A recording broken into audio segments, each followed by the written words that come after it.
देखो इसमें दिया है सिद्ध कीजिए कि निम्नलिखित संख्याएं अपरिमेय संख्याएं हैं। तो सबसे पहले हमें ये सिद्ध करना है कि 1/√2 एक अपरिमेय संख्या है।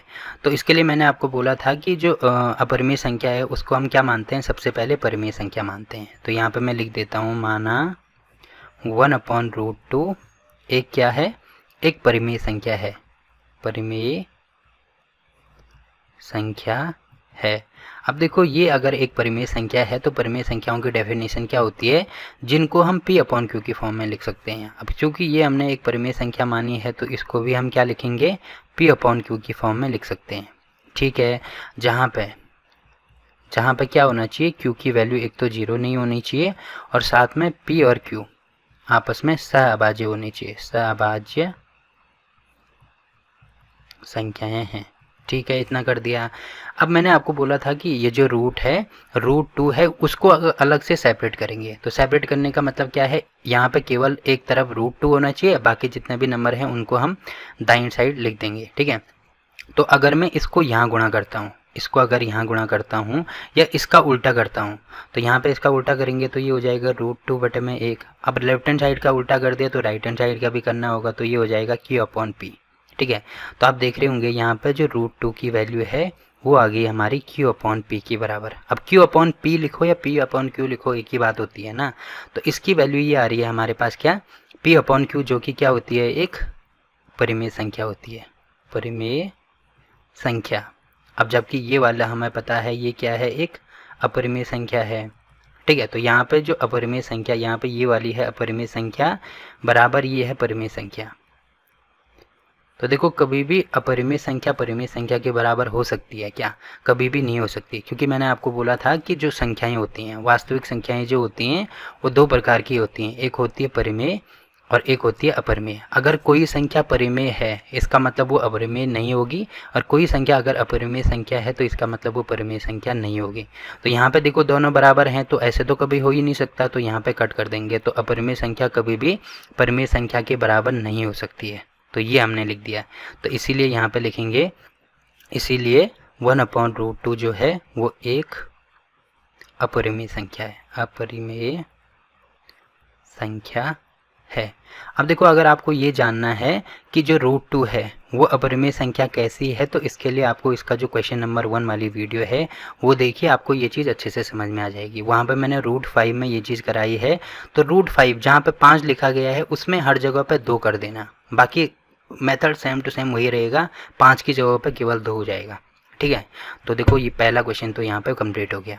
अब दूसरा क्वेश्चन, इसमें 7√5 दिया है, तो इसको भी सेम टू सेम वैसे ही करेंगे कि मान लीजिए इसके बदले में यहाँ पे लिख देता हूँ कि 7√5 जो है वो एक परिमेय संख्या है, तो इसका मतलब इसके बदले भी यहाँ पे 7√5 आएगा।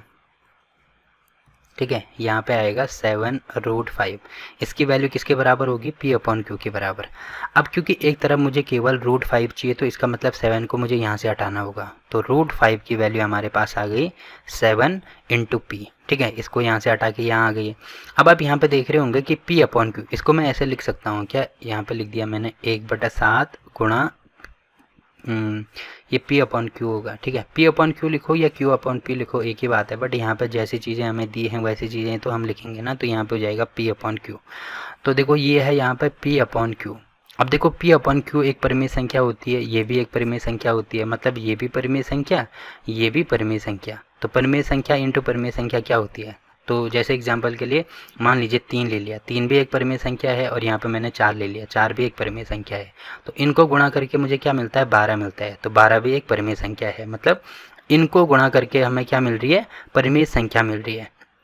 ठीक है, तो यहाँ पे मुझे मिल गई परिमेय संख्या, तो इनको मैं यहाँ से हटा देता हूँ फिलहाल।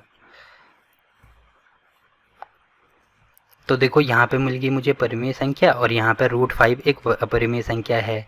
तो अपरिमेय संख्या कभी भी परिमेय संख्या के बराबर नहीं हो सकती है, इसीलिए यहाँ पे भी क्या होगा, इसीलिए 7√5 जो है वो एक क्या है, अपरिमेय संख्या है।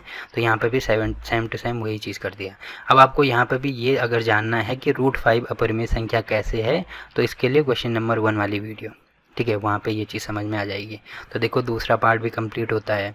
अब तीसरे पार्ट में भी सेम टू सेम यही करेंगे। तो यहाँ पे 6 + √2 है, तो इसके बदले में यहाँ पे अब 6 + √2 ले लूँगा। ठीक है, तो यहाँ पे आएगा हमारे पास 6 प्लस रूट टू, माना 6 प्लस रूट टू एक परिमेय संख्या है, तो 6 प्लस रूट टू की वैल्यू इसके बराबर हो जाएगी।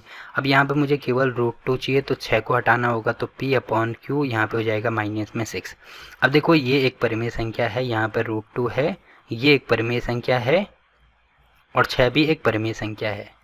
तो परिमेय संख्या माइनस परिमेय संख्या, तो मान लीजिए परिमेय संख्या मैं ऐसे लेता हूँ 5, परिमेय संख्या है माइनस 6, एक परिमेय संख्या है, तो इसको घटाएंगे तो -1 मिलेगा जो कि एक परिमेय संख्या है।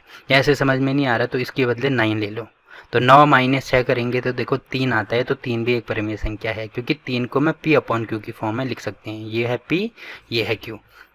तो यहाँ पे आप देख रहे होंगे रूट टू हमारे पास आ गई अपरिमेय संख्या और दाईं साइड हमारे पास आ गई परिमेय संख्या। तो सेम टू सेम यही कंडीशन आ रही है, तो अपरिमेय संख्या परिमेय संख्या के बराबर नहीं होगी, इसीलिए क्या होगा, जो 6 प्लस रूट टू है वो एक अपरिमेय संख्या है।